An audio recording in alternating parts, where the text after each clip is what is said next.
आज हमने cyber nodal officer जो हमारे सिरमौर ज़िले के साइनो वो डीएसपी रमाकांत जी रहेंगे। हमने एक और प्रयास किया है, इनके 11 पुलिस स्टेशंस को, प्लीज़ ये ध्यान से देने वाली बात है, 11 पुलिस स्टेशंस को रियल टाइम एनसीआरबी के साथ डायरेक्ट जोड़ दिया।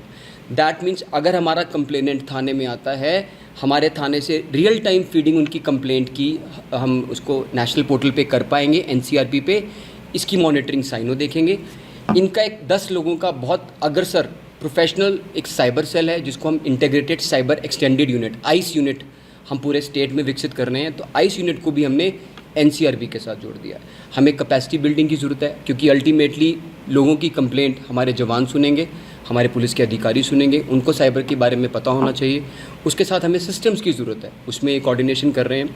अभी मैंने इनसे बात की कि इनके पास इनकी एक विज़न बहुत अच्छी लगी, जो command and control centre Sirmaur में अपना बहुत जल्दी सीसीटीवी को इंटीग्रेट करता हुआ ये उस दिशा में काम कर रहे हैं। हमारे नए डीजी साहब की दिशा निर्देश हैं, हम हर ज़िले में एक अपना कमांड एंड कंट्रोल सेंटर हो, तो इसके ऊपर इनके आज डिस्कशन हुआ एंड बहुत जल्दी अब सिरमौर को एक अपना कमांड एंड कंट्रोल सेंटर भी मिलेगा। इसके अलावा साइबर परिप्रेक्ष्य में हम एक चीज़ को और देख पाएंगे। आपके यहाँ पे एक केस हम फॉलो कर रहे थे, शिमला से कोई ट्रक चोरी हुआ था 44 लाख का। इम्पॉर्टेंट ये नहीं है कि साइबर क्राइम है, बट इसमें जब मैंने बोला पैराडाइम शिफ्ट हो गया है, इस केस के अगर टेक्निकल भाषा में बात करूं, हमारे पास जो आईपीडीआर सीसीटीवी के डंप्स उठाकर इन्होंने इसको इन्वेस्टिगेट किया। दैट मीन्स टेक्निकल इसमें इन्वेस्टिगेशन लगी और एक ट्रक रिकवर कर पाए। एक हाल फिलहाल में एक बालिक लड़की यहाँ से अगवा हुई और इन्होंने एमपी से रिकवर की, वो सोशल मीडिया के आईपीडीआर्स उठा के इन्होंने रिकवर किया। तो मैं इनकी टीम को बहुत कॉम्प्लीमेंट देता हूँ। बट इसके साथ हमें ये जानना बहुत ज़रूरी है कि हमारे सिटीजन्स साइबर कंप्लेंट्स जब भी आएँ, कृपया करके 1930 एक सेंट्रलाइज नंबर है। हमें सिरमौर से डेली की 305 306 जब हमने एवरेजिंग की तो हमें कंप्लेंट्स जो लास्ट ईयर आई इतनी आई।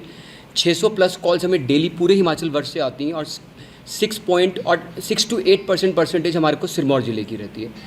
देखिए, वी मस्ट अंडरस्टैंड क्राइम का पैराडाइम शिफ्ट हुआ है, क्राइम ने अपना परिप्रेक्ष्य बदला है। जो कन्वेंशनल क्राइम आज शिफ्ट होकर एक साइबर स्पेस में चला गया है। हिमाचल इंडिया का सेकंड लार्जेस्ट पर कैपिटा के हिसाब से जहाँ पे मोबाइल और इंटरनेट सर्विसेज यूज़ होती हैं, हाईएस्ट डिस्ट्रिक्ट है, हाईएस्ट स्टेट है। इस नाते से यहाँ पे साइबर परपिट्रेटर्स, क्रिमिनल्स, उसकी तादाद उस प्रोपोर्शनेट के हिसाब से बढ़ जाती है। अब हमारे लिए, पुलिस के लिए, लॉ इन्फोर्समेंट के लिए चैलेंज क्या रहता है, जितने भी ये क्रिमिनल्स हैं ये बिहाइंड द व्हील हैं, इनकी आइडेंटिटी साइबर स्पेस में विजिबल नहीं है, इनकी आइडेंटिटी साइबर स्पेस में विजिबल नहीं है। वो चैलेंजेस हमारे सामने उत्पन्न होते हैं। जब डिजिटल सर्विसेज का दायरा बढ़ेगा तो परपिट्रेटर्स या शरारती तत्व उसमें आएंगे। हमने 2024 में श्रृंखला का आरंभ किया जिसको हमने साइबर बैचेस, जो भी हमारे हिमाचल प्रदेश में जो हमारी कांस्टेबल्स, जो हमारे हेड कांस्टेबल्स, जो इन्वेस्टिगेटिंग ऑफिसर्स अच्छा साइबर स्पेस में काम कर रहे हैं, हमने साइबर बैचेस दिए। सिर्फ केवल 10 साइबर बैचेस दिए गए जिन्होंने टॉप काम किया। ये बहुत गर्व की बात है सिरमौर ज़िले की और इनकी कैप्टनशिप में। इसमें से 2 लड़के हमारे अमरदीप और प्रदीप, अमरिंदर सिंह और प्रदीप, ये हमारे हिमाचल के हैं, जिनको सिरमौर के हैं, जिनको साइबर बैच दिया गया। इसके साथ और पूरे हिमाचल में 200 के आसपास केसेस रजिस्टर किए गए। 114 करोड़ 2024 में ठगी रिपोर्टेड है एनसीआरबी प्लेटफॉर्म पे पूरे हिमाचल में, राइट।